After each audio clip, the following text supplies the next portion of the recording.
Bonjour, aujourd'hui je vais vous montrer comment tracer une ligne de transmission pour un haut-parleur donné. Dans un premier temps, je vais vous expliquer pourquoi j'ai choisi ce type de charge, pourquoi j'ai choisi ce haut-parleur et qu'est-ce qu'une ligne de transmission. Mais avant, commençons par le début.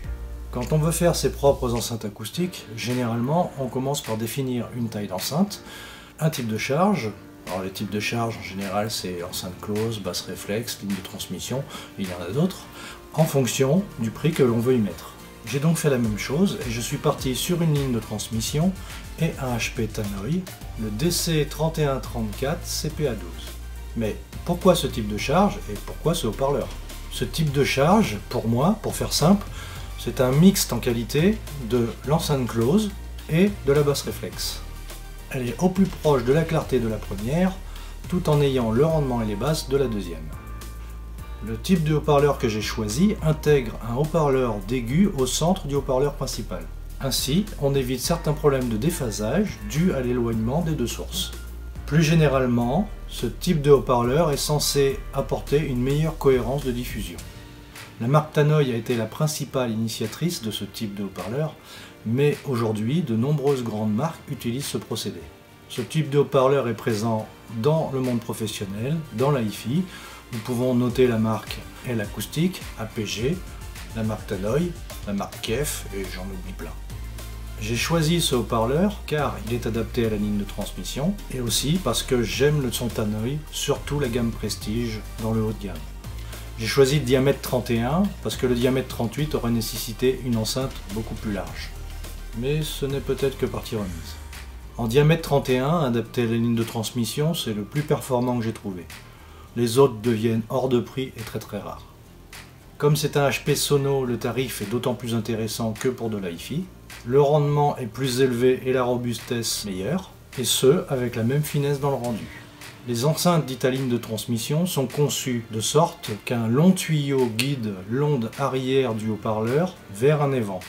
Ce conduit est calculé pour optimiser la mise en phase de l'onde arrière avec l'avant pour ne pas perturber le signal, ce qui permet de récupérer les ondes arrière pour gagner en rendement et avoir plus de fréquences de basse.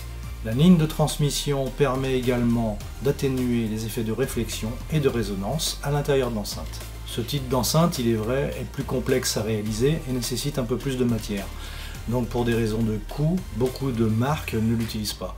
Mais nous pouvons citer quand même quelques marques qui le font, comme Tannoy, PMC et j'en oublie. Les critères pour la conception de cette ligne de transmission sont que l'on part sur une longueur d'onde d'une fréquence donnée, généralement celle du haut-parleur, nommée FS. La ligne de transmission démarre juste derrière le haut-parleur. Elle doit avoir une surface plus grande que la surface émissive, SD, du haut-parleur, généralement 1,25 à 2,5 fois plus grande que celle-ci. Nous avons aussi un impératif qui est le diamètre du haut-parleur. Cette section de départ va en s'amenuisant jusqu'à la sortie, pour avoir une surface sur 60 à 90 cm égale à SD, la surface émissive du haut-parleur. Il a été constaté qu'une surface de démarrage derrière le haut-parleur supérieure à 1,5 fois la surface de SD augmente les basses et donne une bien meilleure restitution de la zone moyen du basse. Bien entendu, ceci dépendra aussi de l'amortissement que l'on mettra dans l'enceinte, du rétrécissement, des matériaux utilisés, de la conception de l'enceinte, etc., etc. Pour calculer notre ligne de transmission, nous avons la formule, la célérité du son divisé par 4, divisé par la fréquence de résonance du haut-parleur. Pour le traçage de notre ligne de transmission, il nous faut la fréquence de résonance du haut-parleur, le coefficient de surtension totale du haut-parleur, la surface émissive du haut-parleur. Dans notre cas, 343 divisé par 4 divisé par 37,68, ce qui nous donne 227,5 en centimètres que nous arrondissons à 225, étant donné que l'isolant interne de l'enceinte donne un effet d'augmentation du volume. Je choisis un coefficient qui donne des basses profondes de l'ordre de 2,4 à 2,5 fois SD. La construction nous donne un impératif qui est le diamètre du HP. Celui-ci étant de 31,5, nous partirons sur une face avant de 35 cm.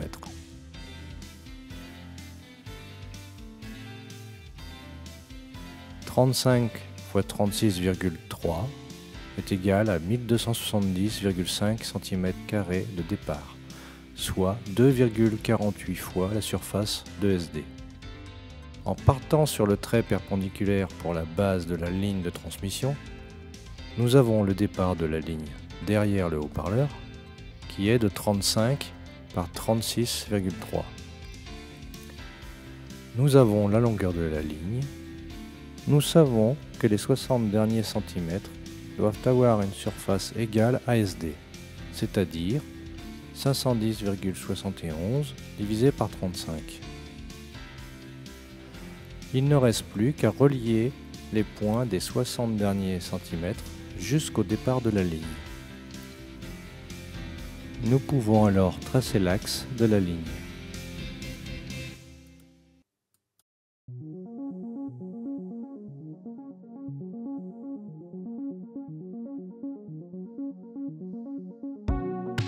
Voilà, notre ligne de transmission est terminée. J'espère que vous avez apprécié la vidéo, qu'elle vous aura apporté quelque chose, qu'elle vous confortera dans le fait de pouvoir créer vos propres enceintes. Si vous avez apprécié donc cette vidéo, partagez-la, aimez-la, laissez-moi un commentaire et je vous dis à bientôt.